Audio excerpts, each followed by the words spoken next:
Ladies and gentlemen, welcome back to HMP. Time to continue our spring cleaning as this week we talk about the new series on FX, Shogun. I am your host, Adam Portress, and joining me today, just 3 episodes in, and the TV has him convinced that he speaks Portuguese. Please welcome the Hartford Hellion, Sweet Sean Kovacs from the internet.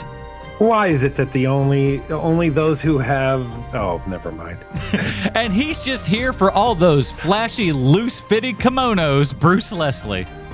I'm a prickly pear, and this is the craziest Lone Wolf and Cub movie yet. Isn't it, though? It's a little bit different, because today we're talking about Shogun, the new series on FX that is... I hear taking the world by storm. People are talking about this show, and we're going to see if what they say is any good or not. Because, you know, let's be honest, everybody else out there, they've got those good opinions, but over here at the HMP, you know, we just have our own.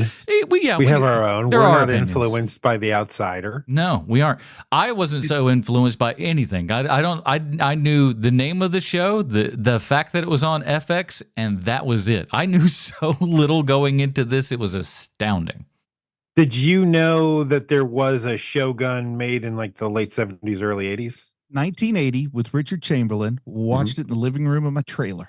And believe me, it was a 6-year-old boy, probably not the key demographic for that. Probably not. But look at you now, Bruce. Now you're in a 6-wide trailer. The only memory I have of that is pouring the fish guts down in the pit, which they reproduced really nicely here. But to me, that is Shogun, is pouring the fish heads down in the pit. If there's anyone who looks more like an embattled, like pirate ship, like pilot, I immediately think Richard Chamberlain. Yes. Scurvy dog, that one is.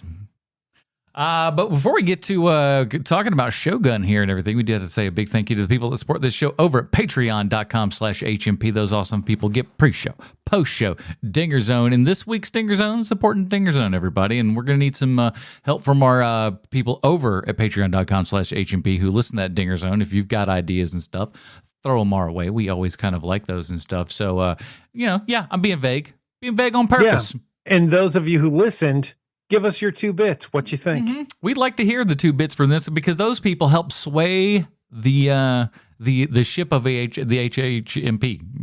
Yeah, I mean the HMPers also at one point named the Dinger Zone. So maybe help out with a name. Yeah, that would work too. Very true. So we got a lot of stuff going on. Patreon.com/HMP. We really appreciate all of those fine folks. And go listen to our boys over at the All American Spook Show podcast. They support us over here at Patreon as well. And let me tell you something. They reviewed Skinamarink this week. And I hated Skinamarink. Yeah, that's what you mean, right? Yeah, Skidmark is the name of that movie as far as I'm concerned, because that thing is a piece of garbage, son.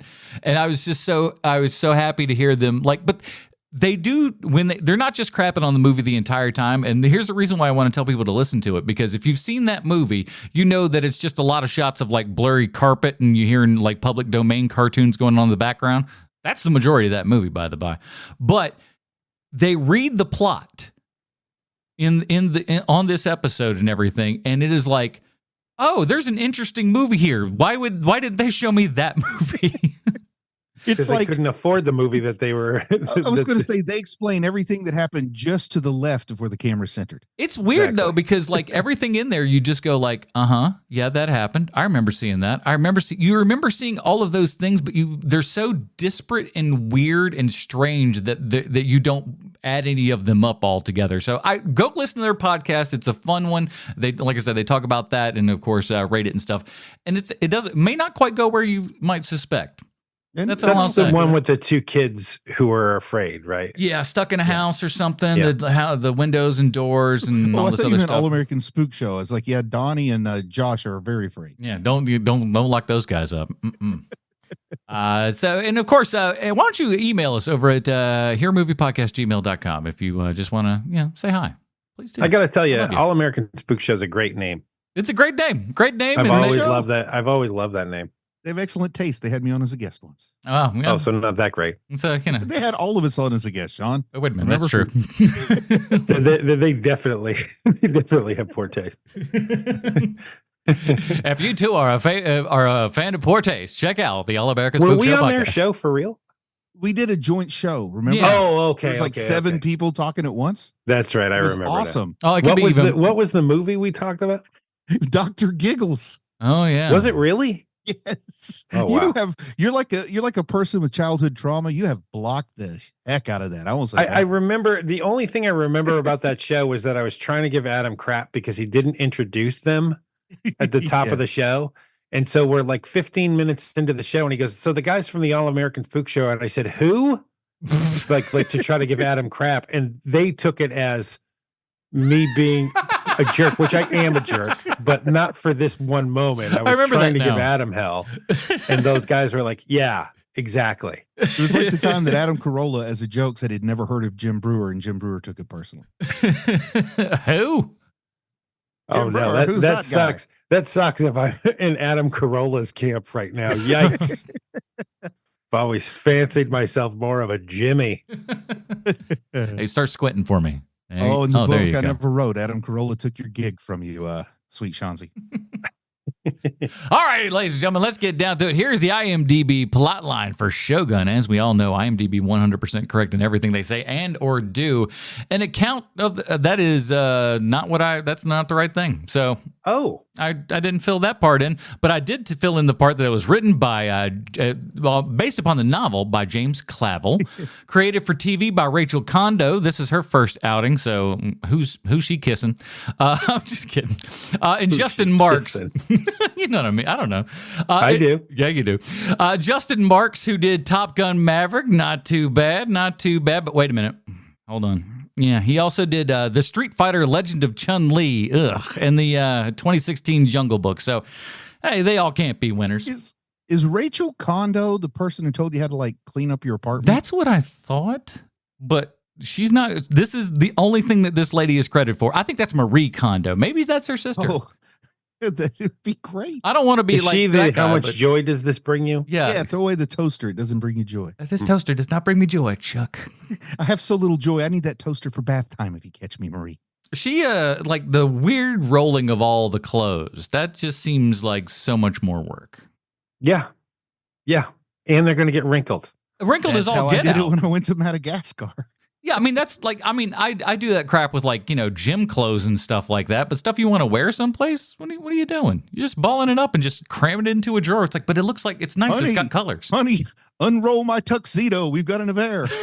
Your tuxedo would be, Bruce, let me tell you, if you have not yet invested in one of these, this is what you need to do. You of all people, get one of those, those Elmer Fudd tuxedo ones where the little flap goes up and everything. If you don't have one of those, I don't know what you're doing with your life. That is an old school Dickie. Yeah. You need that. You gotta have some sort of hidden button in the suit too, that anytime that somebody says something shocking, you just press the button. That and the bow tie spins. Ooh, 2 buttons. you got 2 hands, don't you? You put them up like Spider-Man, little things in each one, and you just flame on whenever you're ready. Looking lady, and your bow tie spins around. How good are you at that foot tapping? Need some of that going on as well. Mm-hmm. Well, let me sell everybody on this new FX series, because let me tell you something. This sucker's got everything. Like I said, I didn't know anything about this going in. We got pirates on a ship. Got to be honest, didn't see this show starting out that way. We got subtitles galore, which means sometimes I had a hard time reading those subtitles. Did I really have a hard time reading those subtitles? Or am I just looking for an excuse to buy a new TV? Gonna have to plead the fifth on that one. We got Killing a Baby, Chum in the Pit, April Showers. We got Protestants versus Catholic, fights galore. Didn't have that one on my bingo card for this show. Try Harder, Uncle, You Always Lose. Is this show bugging my life? I'm pretty sure my 13-year-old niece has told me that on many an occasion. We got Boiling People Alive. Is this a Japanese version of Martyrs? Just when you think that it couldn't get any better, the best eyelashes in the game, Nestor Carbonell shows up, and surprise, surprise, he's terrific. We got Sailing to Osaka, Cliff Rappelling, Shakespeare Collars, Translator Showdowns, Map Drawing, Assassination Attempt, a game of Hide the Ladies, a game of Chicken with Boats, and of course, it's a show that takes place in the 1600s, so you're bound to have the obligatory diving instruction scene. This show's got everything. Is that a trope I'm not aware It of? is like if you've seen it once, you've seen it 100 times. It's the 1600s. We're in Japan. I don't know how to dive yet. Teach me, white man. It's a story as old as time, and quite frankly, I'm tired of seeing it. Japanese people did not know humans could enter water until one Englishman showed them how. Like that's the movie they make in the 80s and stuff, where like the white savior teaches the Japanese how to dive, and then they go to like the Olympics or something.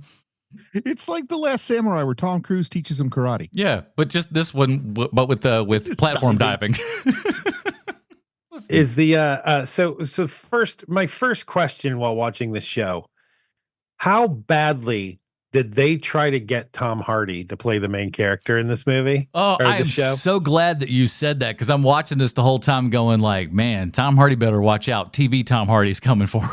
Yeah, old Cosmo Jarvis is coming for your job, Tom Hardy.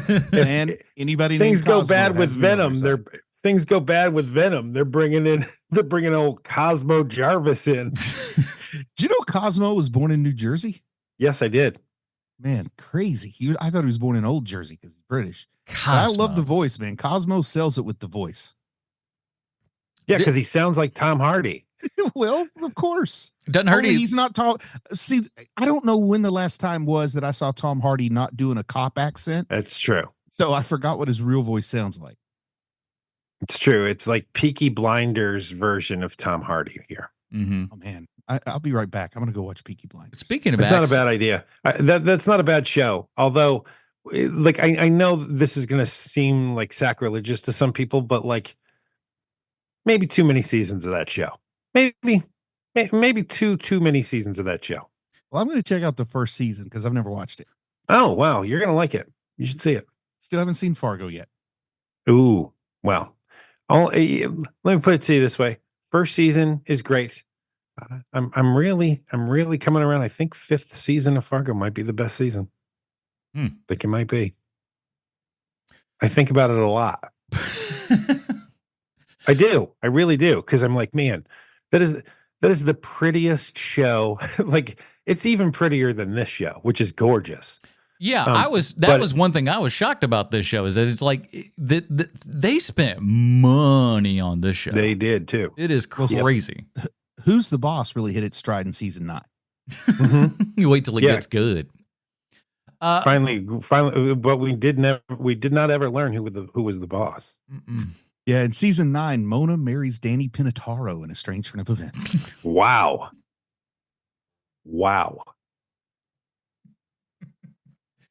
All right. So, again, I had no clue what this show was about. I had no idea that we were getting in. I didn't think it would be a pirate show as much as it was. That was kind of surprising and surprisingly a delight.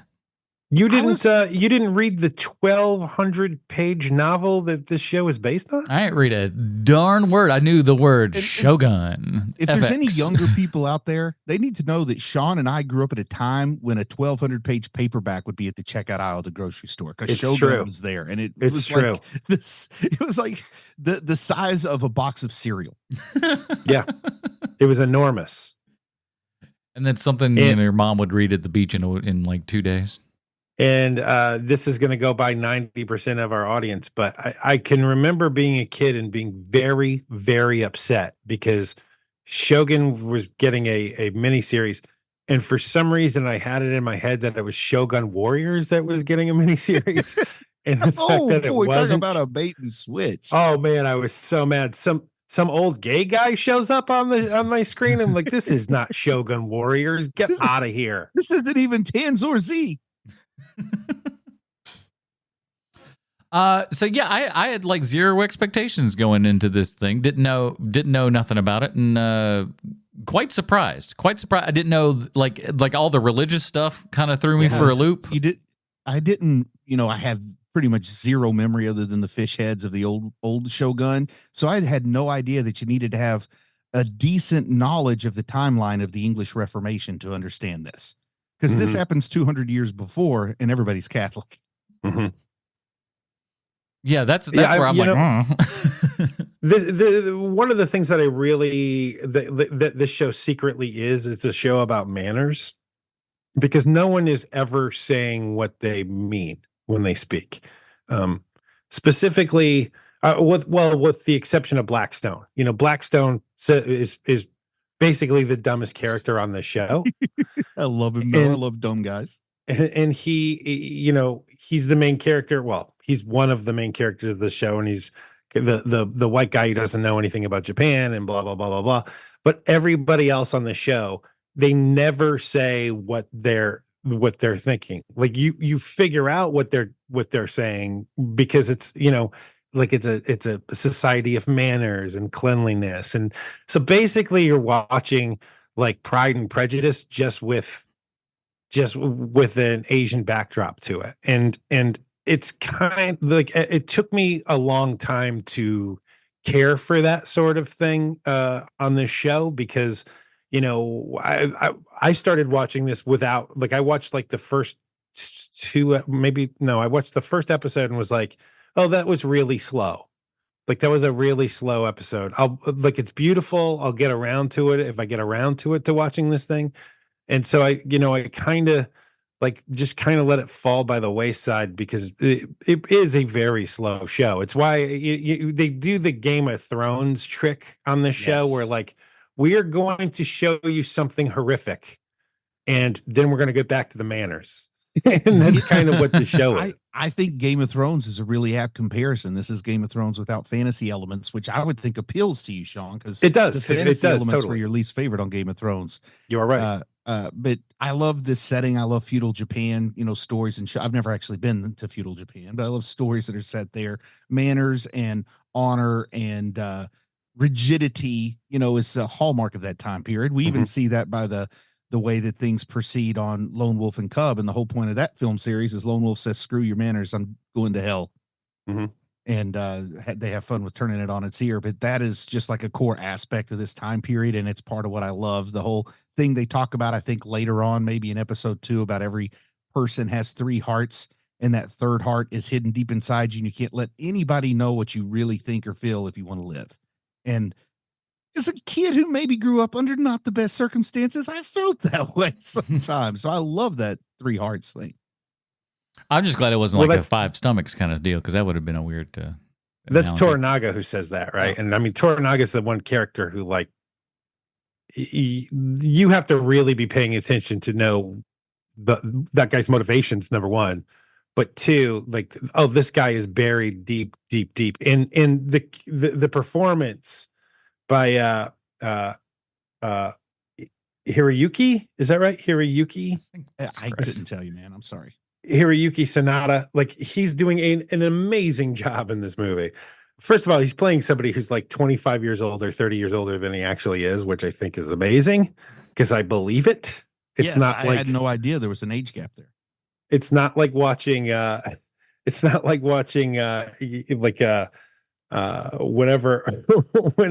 oh, what was that movie again? Peggy Sue Got Married. Yeah. Okay. With Nick Nolte. Nick Cage. A bit of a twist. Nick Cage is like, we'll put some white in his temples, and now he's old. Like, this feels like a very different, nuanced performance, and it's really. I'm looking at the headshot for Hiroyuki Sanada, and you're not wrong. He's like an incredibly handsome guy. They totally uglied him up real good for this. Yeah. Well, I mean, I don't know about you, Adam, but the first time I ever recognized him as like, oh, that's a guy to watch out for, is in Sunshine. He's great in that.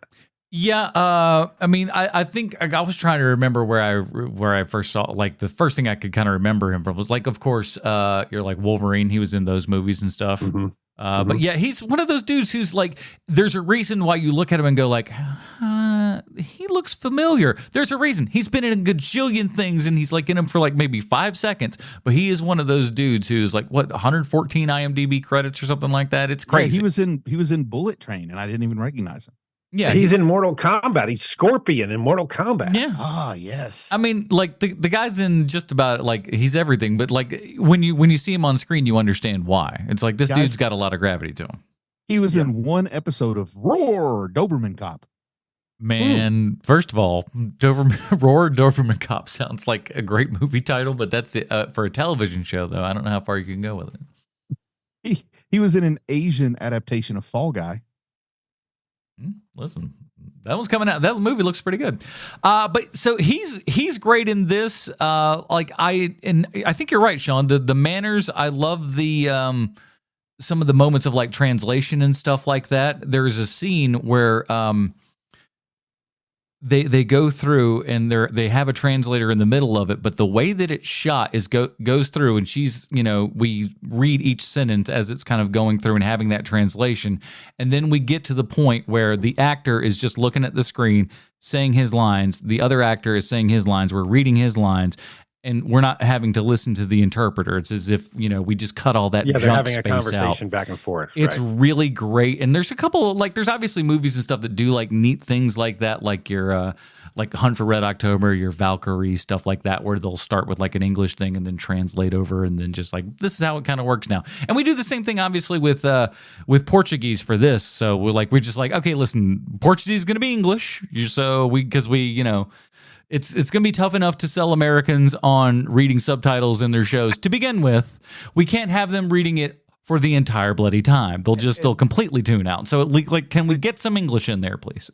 And when I look at how the ratings dropped between the first two episodes and the third, I think they may have served a larger audience if they had skipped the subtitles and given us the conceit that we can understand the Japanese people in English unless they're talking to like Blackthorn or something, and then they could speak in Japanese. Like, I think using more English would have been good for this, ratings wise. Ola McTiernan. Yeah, what do you think, Sean? Because to me, that was part of the thing that kind of when I initially saw it, and when we had like the obviously English speaking actors at the beginning who were actually Portuguese, in the parlance of the show and everything.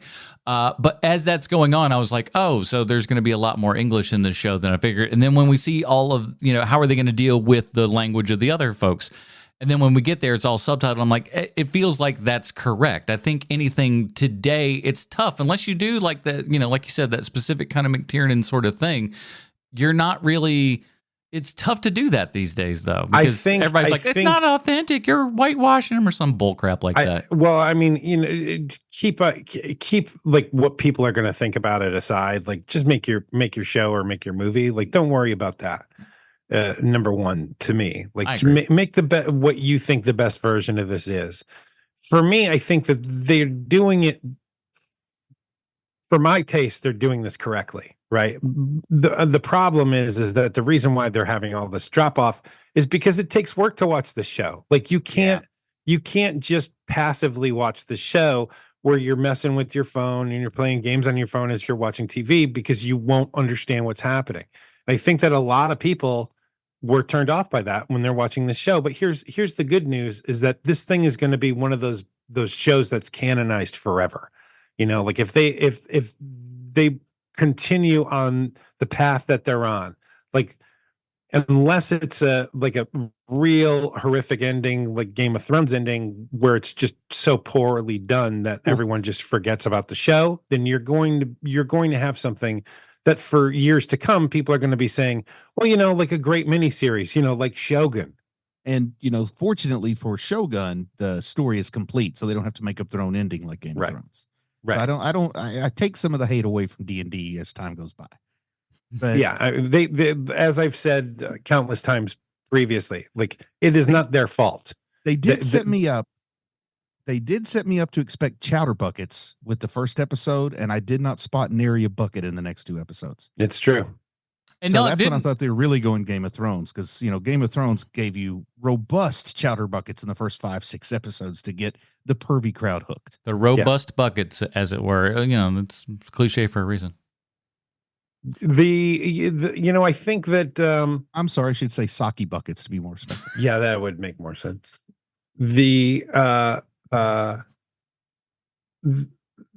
thing that this show has for it is that you can tell that the people who are making it love the source material, and the people who are on the show are basically the best version of the characters that you can get, right? So like I think that they clearly tried to get Tom Hardy for the show. They couldn't get him, so they got his his Mexican equivalent. His non-union Mexican equivalent.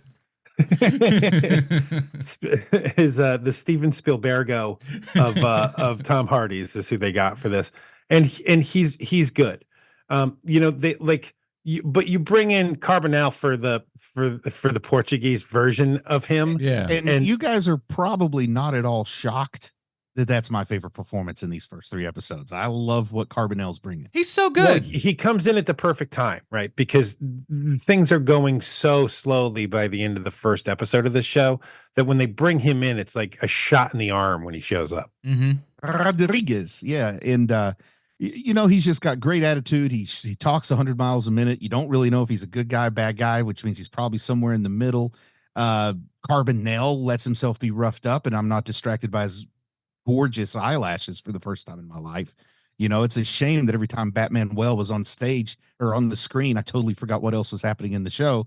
I think that's why they canceled the Tick, to be honest. So here he uglies it up. No, people cannot concentrate. Take it off of the air. I don't know why they're Italian. I am Batman.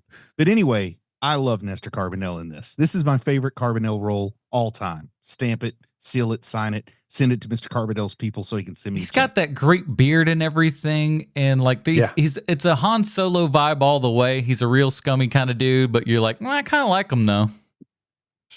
And so when he does what he does in the 3rd episode, you're like, there you go, buddy. There you go. Figure as much. Yeah. And by the way, this is the way that I've differentiated these 3 episodes, because I've watched the first episode a long time ago. And so in my head, as I'm driving back to my house today before we're recording, I'm like, okay, so you watch 3 episodes of this show. Well, how do you differentiate the 3? So episode 1, the pilot, there's a guy who gets peed on, and there's a guy who gets put into a stew. So that's part 1. They literally melt a dude in the first episode. Let's talk about that for half a second, because first of all, crazy and wild, love it. It's insane. But it taught me, slight spoiler alert, but it's the idea of like a movie like Martyrs or something, where like this guy just like he's obsessed with like the moment of death and as things are going, which I thought it was odd that he's not looking at it while waiting for that moment. He's just kind of listening to it. And boiling the man alive is not the most disturbing thing, because apparently in feudal Japan, if you speak out of turn, you have to go home and watch your infant get murdered. Yeah. Oh my gosh. Talk about some crime and punishment. What a way to start the show, too. So it's like, all right, welcome to the show. We're going to kill baby now? I'm like, what? Dostoevsky's got nothing on this Clavel guy. Holy crap. We are just, we're off to the races here immediately, aren't we? It's very... So do you guys know what the episode name of this first episode is? Welcome to Anjin? No. Oh, I thought it was something like that. It's just chapter 1. It's just Anjin. Mm-hmm. Which is Japanese for? It's like the white person, right? I don't know. I think that's Gaijin is a foreigner, so I don't know what an Anjin is. Anjin, well, they say in the show, they tell you what an Anjin is in the show. It is Japanese for pilot. Okay. So they named the first episode Anjin, which just tells me not only are these people smart, they're also clever. That is very, very clever. So many of the ones that are just called pilot are just called pilot. Where it's like Lost Pilot's just called pilot. Okay. Which kind of makes sense. It took me, Adam, saying that to understand why you said this was clever, Sean, because I am not at my cleverest at the moment. I felt like I had to set it up a little bit because I was like, maybe Bruce isn't getting this. That is so very, very clever to me. So right. So first episode, that's how I know. There's the guy who gets melted, and there's the guy who gets peed on. That's episode 1. Episode 2, guy who gets peed on makes a map in the sand. And the second he makes that map in the sand, I'm all in, baby. Now we got a show. Now we got a stew going, because oh man, when he separates, they had a stew going in the first episode. In the first episode too, yeah. So when he separates out the map, this is Spain, this is Portugal, Japan is in Portugal's part, and they're like, wait a second, so the Portuguese own us? And he's like, yes. I know that you don't want to hear this, but yes. And I'm like, oh my God, it's on. I love it. By the way, we got paperwork that says we do own it too. And it's just like, what? Okay, sure. I would love to just show up at somebody's house, knock on the door and say, look, Me and my friend made some papers up, and I now own this whole side of the street. He owns the other side. Oh, so you've heard of the government's eminent domain laws. Oh, I wish I could take that back. So I don't. It's true though. They just go like, well, listen, your house is where an interstate needs to be. It's our house now. Here's $100,000. Sorry, it doesn't equate to what your house is worth. Bye. Well, you know what the story is with that, Adam, is that if they're offering you money because they're going to build a highway through where your yard used to be, you take the first offer because it's going to go down. It's not going to go up. Yeah, unfortunately. Now here is something though that maybe I missed something. Maybe there was a time lapse. Blackthorn had his wig on. Cosmo had his wig on. And then they show him getting his hair cut. And then his hair is very fashionably cut. I like the cut. I wish I could get it. But a beard sprouted. Like, was that a really long time he was getting his hair cut? Because I felt like he had no beard, got the haircut, and then the beard sprouted. Well, when you take the hair off, you got to have a place to put it, right? So you just kind of glue it right there going to the face. They mastered the hair transplant in the 60s. It's like Nick Cage. Yeah. just do it good. Make it and all he looked pointy. like a very dark-haired Stephen Amell to me when he first popped in with that very handsome haircut and beard. But then the more they get him wet, and the more you look at him, it is Tom Hardy all day long. No kidding. That's all I see when I look at him. He looks like Tom Hardy got punched in the face. Like that's literally what this guy looks like. Kind of sounds like him too. He's a handsome guy, man. I think Cosmo could pull some chicks at the local soda fountain. What if he just told people that he was the other guy in Legendary? The one where he played twins and stuff. He's like, no, I was the other guy. Now I get it. I was both that's of them. That's the movie about the Greys, right? Yeah, and the one nobody saw that movie. It was like out for like 3 seconds, and then they were just like, because they keep making that. That's like the Robin Hood of like where like they just keep making the same movie over and over and over again. What are we doing? He's a bad boy. He is. Mm-hmm. I never saw it. Sure, I guess so. And to get to the third episode of the show, the only way that I know it is it's the Fast and the Furious, but with ships. I love it. I was shocked at how all the, like, again, I didn't know there was, ship stuff in this, and it is done amazingly well. Probably some of the best ship stuff I've seen, certainly for television ever. I got to tell you that when he's stomping on the floor, telling him to go faster, I actually believe those people are below him when he's stomping on that floor. Yeah. And I don't want to know that it's just simply CGI because that takes the fun out of it. But I love to think, like, how the heck did they get those shots on the rough water with the boat just getting tossed in the waves? That was some awesome stuff. I got some bad news for you, my friend.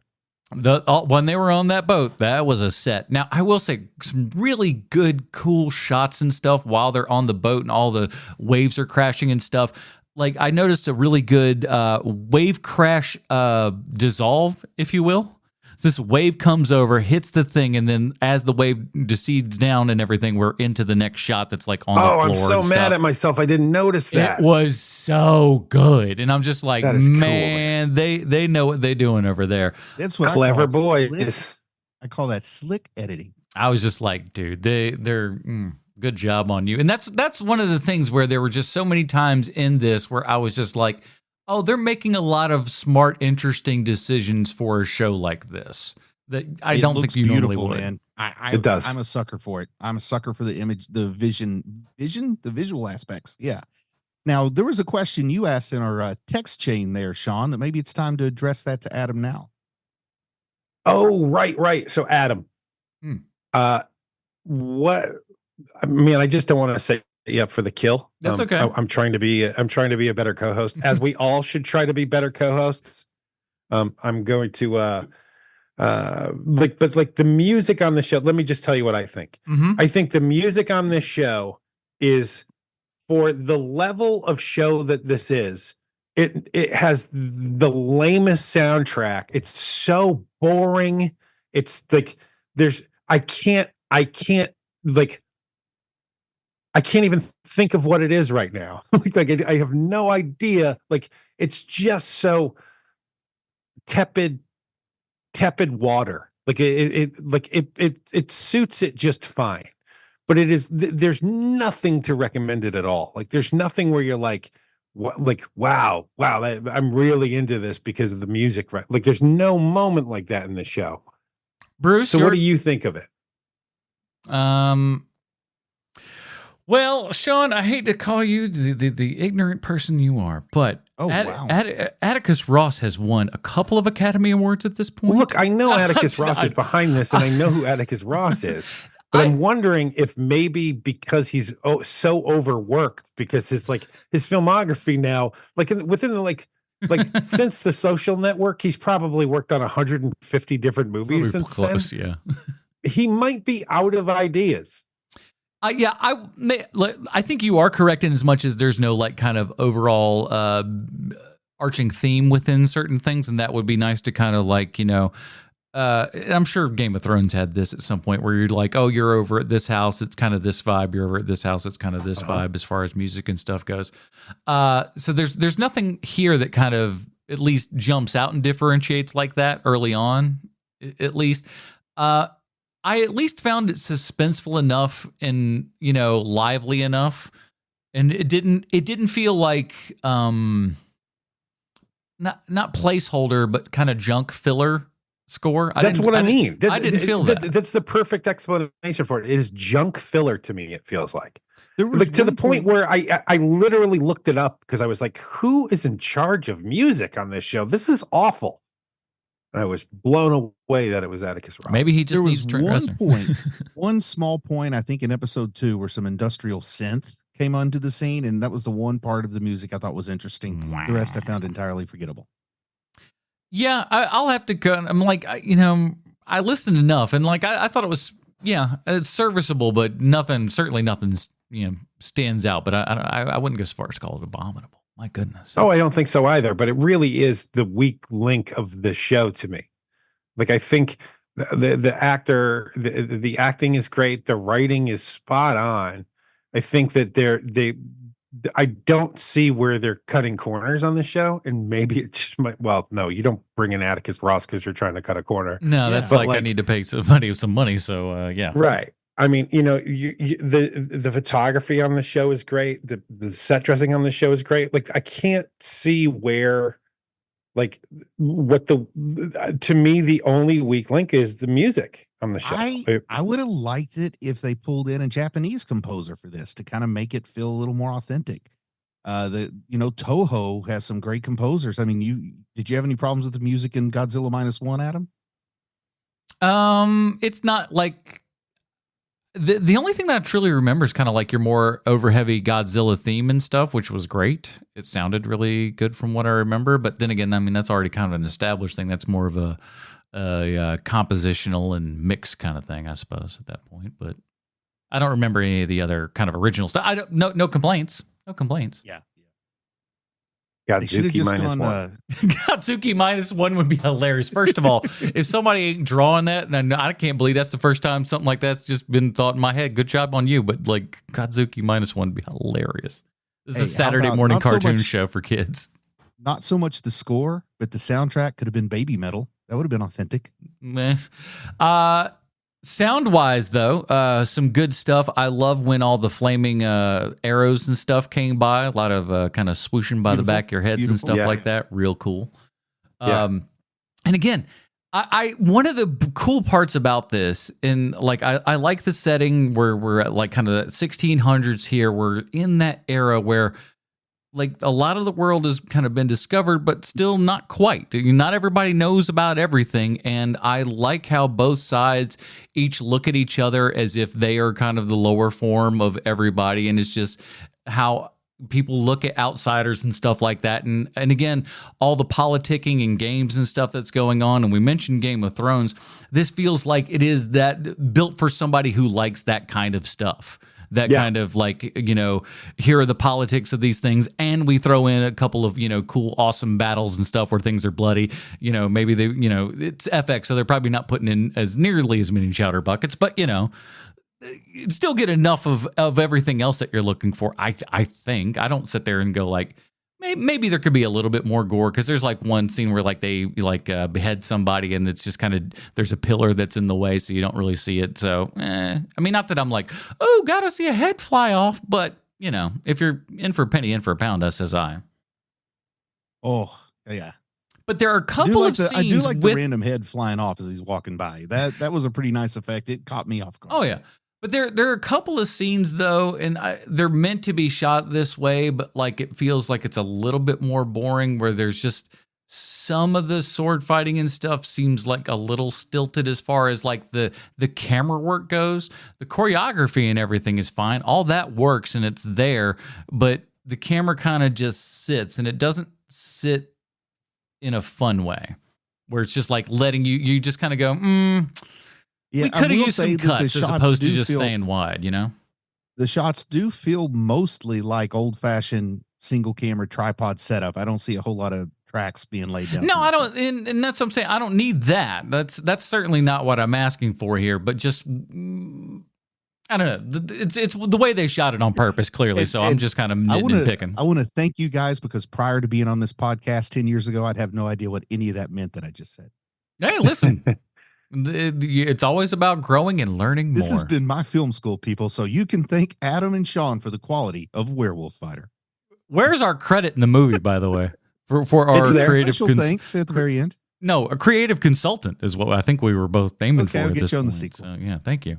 For heaven's sake, just get us up on the craft service table. That's all I want. So again, I was shocked at how cool this show was, but you're right, Sean. It's a show that I think would work better on that week to week basis for sure. Watching this thing in a couple of couple in a row and stuff could drag on you for sure. And this is one that you need to go watch that, and then the nice little recap at the beginning of that next episode going, hey, remember what happened last time? Let's give you a quick refresher here. We've gotten that down to a pretty good science these days. So good on you, television, for getting all that crap together. But they give you that little, okay, previously on, you're back into it, and then you can kind of continue on with that story. I think that's definitely the way to go with this, because if you get into that, like watching 2+ of these, you're gonna get turned off real fast. And it is to a lesser degree than Game of Thrones, but I do like the way they're setting up multiple enemies. Like, are we going to see civil war and infighting? Is it going to be the Japanese versus the Portuguese? Is it going to be the English against the Portuguese? I don't know enough about the story to know where it's going, but I'm assuming what's going to happen is Blackthorn's going to help unite the Japanese folks to fight the Portuguese, but it might not be that way at all. It might be just a total cluster. So I'm kind of excited to see where that goes too. They're doing a good job in my mind of setting up multiple potential conflicts. And I kind of like that aspect as well, to where like not really kind of knowing everything at the beginning and stuff, and kind of we are still getting, pretty relevant information late into, episodes 2 and 3 and stuff of things that you would think that you would know by now, but they've kind of kept, in suspense a little bit, for good or for bad. I like it ultimately, because it makes you feel like, what you've kind of gone through is you've gone through for a reason. Much like these characters, again, who are kind of that fish out of water. I'm in a country where I don't. And again, I guess a lot of this also speaks to me as somebody who works with people who don't speak the same language as I do. And so, like, a lot of that having, some translation issues and problems and stuff like that, a lot of that spoke to me, because that's a lot of what my life is. So to me, it was just, I don't know, it was interesting, because you have to learn how to, adapt and figure out how to, work within the society that you're in currently and stuff like that. And especially when you don't know the language, boy, it can be tough. I can see that. But again, I like how I like how we see this through this character's eyes and stuff like that, to where he has no idea what even Japan looks like, what it feels like, what anything is there. Because when he like, hey, why don't you get out on top of the ship right now and see where we're going? Because we don't even think that you understand where we're even headed right now. And the look on his face is like, okay, I was not expecting all of this. He was expecting, like I'm sure that they expect over in America, just this kind of like, rustic rural civilization that, is, barbaric, as they say. I mean, he sounds like he plans on conquering Japan with one boat, a couple of cannons, and some muskets. He clearly underestimated the threat. It's like when your friends are like, oh man, this kid at the school across town, Billy, he's really been talking trash about you. We're going to set up a time for you to fight Billy. And you've never met Billy before, but you think you can kick his butt till he's like 6'9" and has 3 arms or something. Yeah. It's like, oh, I didn't know we were doing this. You know what, Billy? You're right. I am garbage. But that was a really, and again, a great way to show the perspective of everything and just the scale of what we're kind of dealing with, going in that shot from over the boat all throughout like Osaka there, just going up to the main headquarters and stuff and just going like, oh, this thing is sprawling, is nothing like what this guy thought it was. And nor do I think that they, truly understand what, his country is like and stuff. So that to me is really cool. And again, like Sean said, when that map comes out and you're just like, oh, you guys think this stuff. And I like how Portugal's nowhere near Japan. Yeah. And they're just like, yep, that's ours. I'm like, wait a minute. All the way over there? All the way over there, though. Okay. Oh, sure. I guess when they finally let you in on what the scope of this show actually is in that scene. Because I thought that we would be kind of like Crocodile Dundeeing it in Japan here, like with not Thomas Hardy. I was expecting a little Last Samurai too. I thought that that's where we were headed. And so to have it be just this like world spanning, like not only are the machinations of what's happening in Japan itself, there's also the machinations of what's happening worldwide. And so that's going to have a thing on where the show ends, and I think that there's something once that happened, once I realized that, oh, we're not going to be stuck in this one town for the entire show, it really expanded the whole thing for me, and it made it far more interesting than just fish out of water in Japan. He doesn't know how the Japanese work. Isn't that funny? Like I thought that's what we were going to be dealing with. Thank heavens he's not going into like bars and stuff like that and having ordering something and it'd be completely weird and just right. No, thank you. We don't need any of that. You call that haggis? That's not haggis. This is haggis. Not where I come from. I like all the translators. I like the fact that we've got different levels of them and stuff. The guy who's like, he's obviously speaking back, and what he's speaking back is very simplified, very easy. So like he does know, but he's not super fluent in everything. We've got, people that will kind of speak for you, but not exactly speak for you. And then people that will do. I just thought that whole just idea of like, like who do you trust and, do you trust what they're saying back to you and stuff like that. And again, that's it's cool about today is because I have Google Translate on my phone. So when I have a problem with my staff and we can communicate back and forth with each other. Thank God we have like, magical telephones. That well, huh? Oh, it's amazing, bro. I didn't know that it worked that well. I really love how they show the unreliable translator here too. I mean, we get that a couple times and that's great. And of course, like that's one of the like really kind of subtle things about the show that I enjoy. I enjoy a lot of the subtleties of the show. One of them being that Toranaga doesn't trust the Portuguese translator, so he brings in his own girl. Like that is so subtle and clever. Look, he is very mistrusting of anything having to do with the Portuguese. That I find that kind of bigger than a bigger deal than the show will ever let on. This show exists outside of what they're showing you, and I find that very cool. Because I always thought about that as like with like international affairs and stuff like that, where people are translating and stuff, and I've had that I'm like, well, you've got the translator there. How do you know that translator is the right? Like, you start thinking like, do you have two people, one to like check the other checker or something like that? But who checks the checkers? And you get into that thing where you're like, we need 58 people to all make sure and say in unison, yes, that is exactly what they said. I don't know, and so you can only imagine how especially back then. Where it's like, I don't know what any of this stuff is. And again, from that perspective of everyone else thinking that their foreigners, be it, whichever way you want to look at it, is that those people are these just, lower level barbarian thinking people and stuff like that. And then both sides also realizing, hey, maybe not the actual case here. Maybe we can, and then being able to, perhaps use those forces. Again, I'm not sure where the show's going, but, in one way, shape, or form, because they're continuing to bring him along. So they're using him in some fashion. I've got I've got what is probably the most important question of this entire series, which is, this is it, right? There's just the one season. They're not good. It seems so expensive. It's going to be a 10 episode miniseries. Okay. That's good. That's good. Honestly, we need more things like that. I think, Yes. Britain has shown us over the years that sometimes that may be a better thing for you folks to do, is to just do a one little thing here and then cut it out instead of just kind of going and then milking that baby until it's just dry and nothing else is coming out. And you're like, well, I guess we'll just discard it on the side of the road now.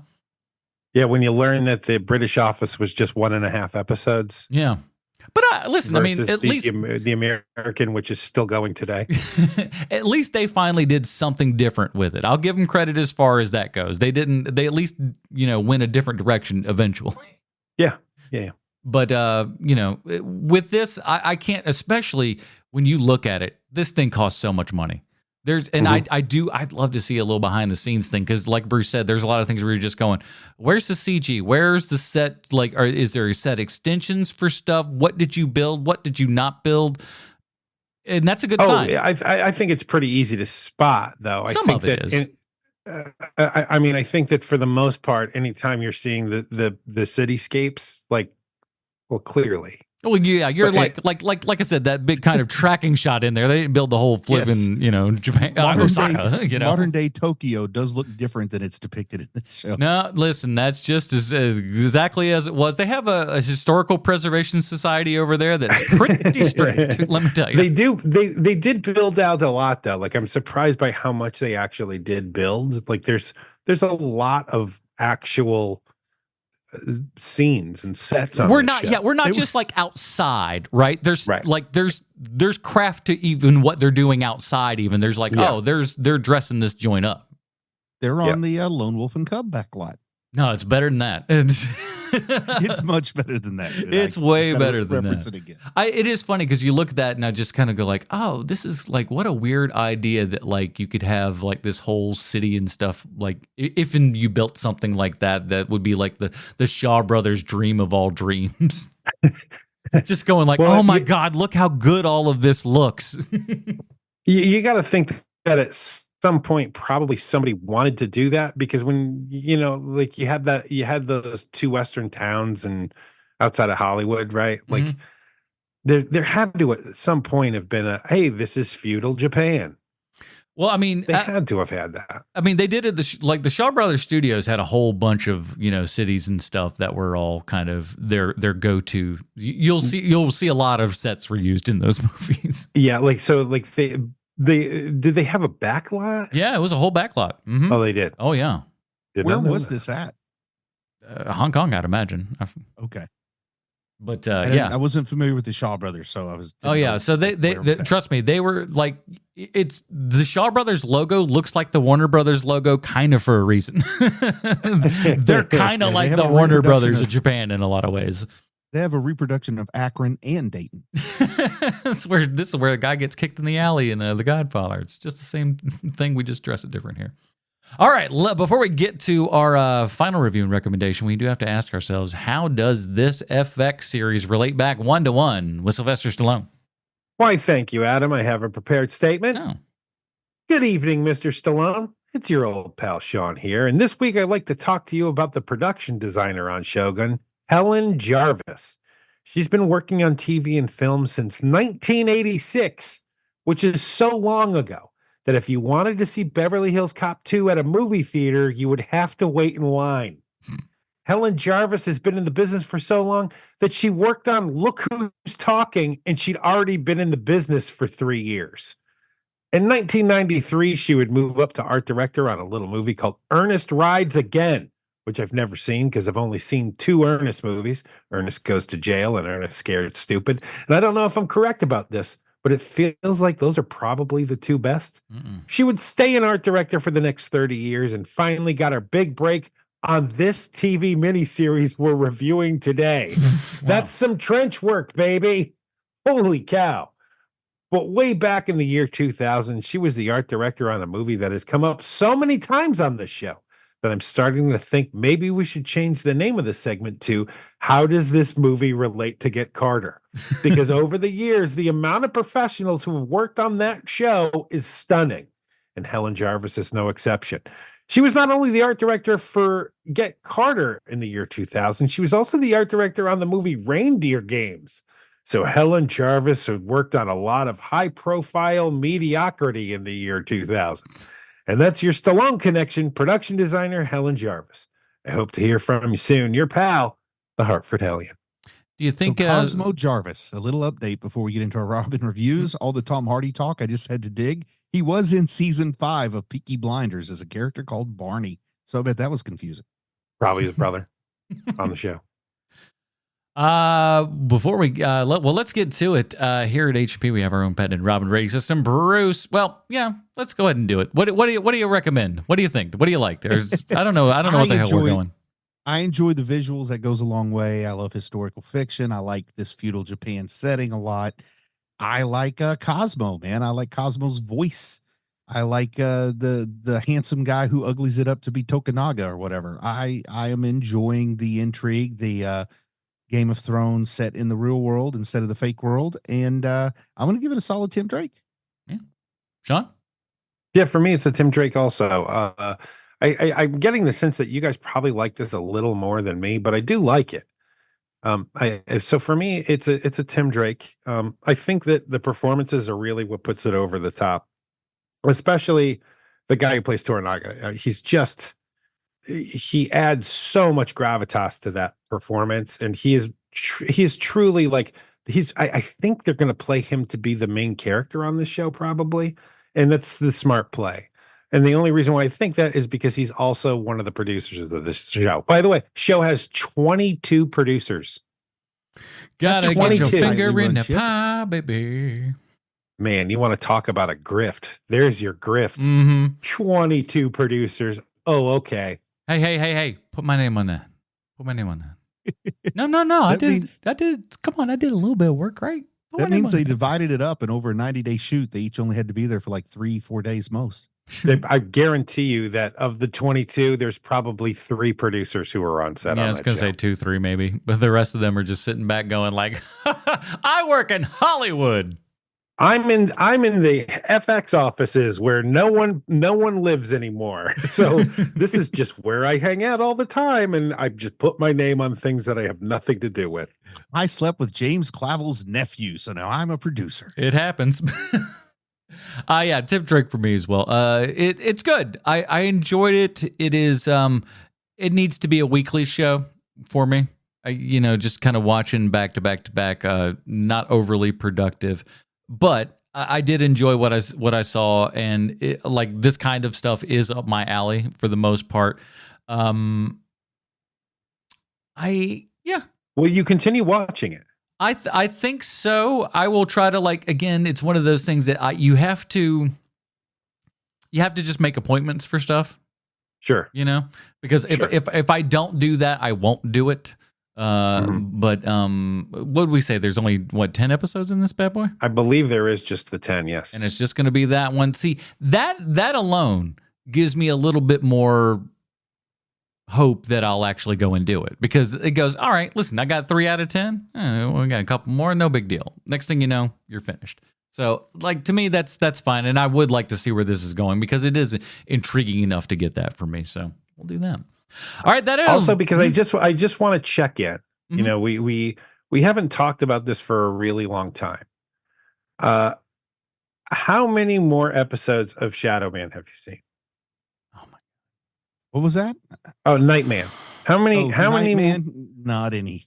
How many? No. Well, I mean, you didn't make the promise that you were absolutely going to watch more episodes. Oh, okay. Of this Sorry, I thought you were asking me. I was no. Listen, weren't we covering these at some point? Wasn't that also kind of, sir? He hasn't had much time. Give him some time, man. I'm not. Look, I'm not even casting aspersions. I just think that it's so funny. You were so adamant about that you were going to see more episodes, and I was like, I guarantee you that I'm going to ask you in 2 months, and I literally put it in my calendar on my phone. Ask Adam about Nightman, and then when it went off, I was like, today's the day! Hooray! And you did, and you did. That is correct. And I did. And lo, these many years later, now it's 3 years later, probably since we reviewed that. How many more episodes of that show have you seen? None. Okay. So with that in mind, now that being said, The rights issues for NBC Universal are just the How pits dare right you? now. How dare you?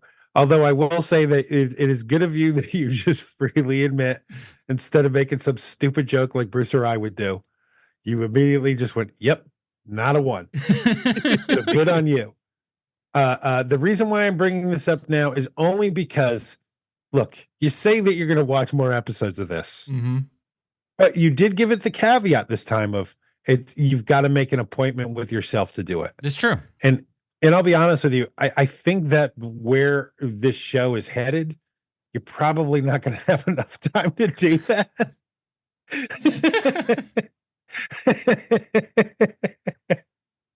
Unfortunately, he's laughing so he doesn't start crying.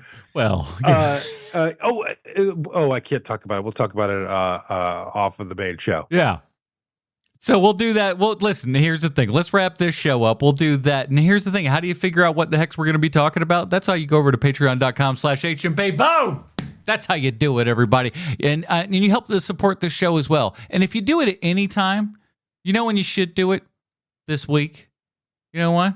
Because the next show, the next show's my birthday show when the next show comes out. So say you love me, but go to Patreon, or at least tell somebody.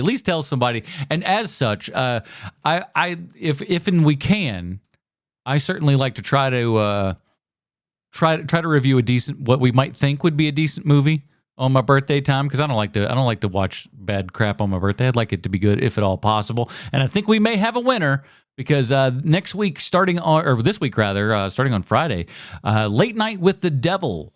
The new movie starring Dave DeSmalchin, his first starring role in everything, is going to be hitting Shudder. It was out in limited release a couple weeks ago and everything, so some people out there have seen it, but you can wait and see it and join us next week when we talk about that. In the meantime, Bruce, where can we find more of your work on the internet?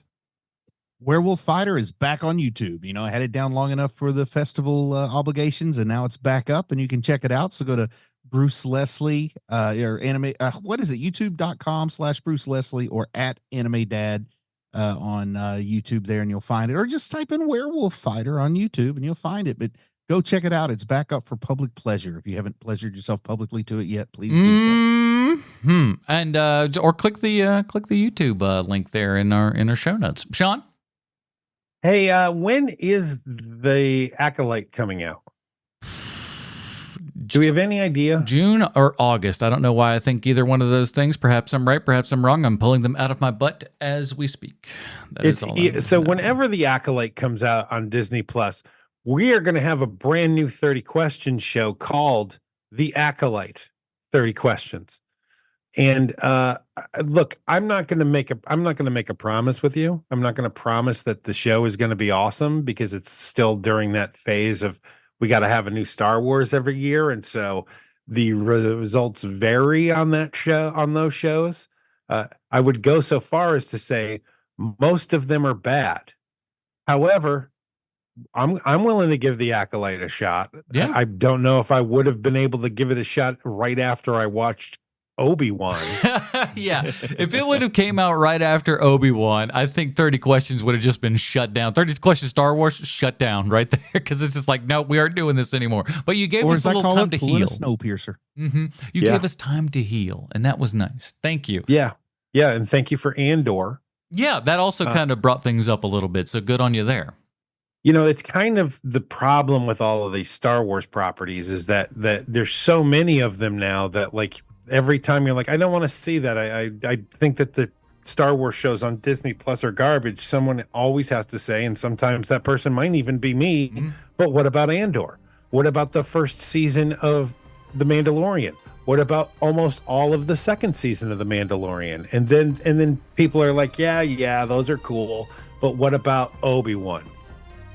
And I'm like, oh, you got me there. And that's when you turn silent 180 degrees and then just walk out of the room and never speak to that person that's again. a good move. Because you just like, I've been defeated. Thus I cannot be here anymore. Goodbye. That's a good move. Also good move, walking out of a situation backwards, flipping double birds. Yep. Adios, muchachos. That's what I'm talking about A little right dance there, with you. Hell yeah. All right, everybody. Join us next week when we're talking Late Night with the Devil on Shudder for the Hartford Haley and Sweet Sean's and Go Back from the Internet. Bruce Leslie, I'm Adam Porges. Stay super, everybody. Bye, Marty and Evie.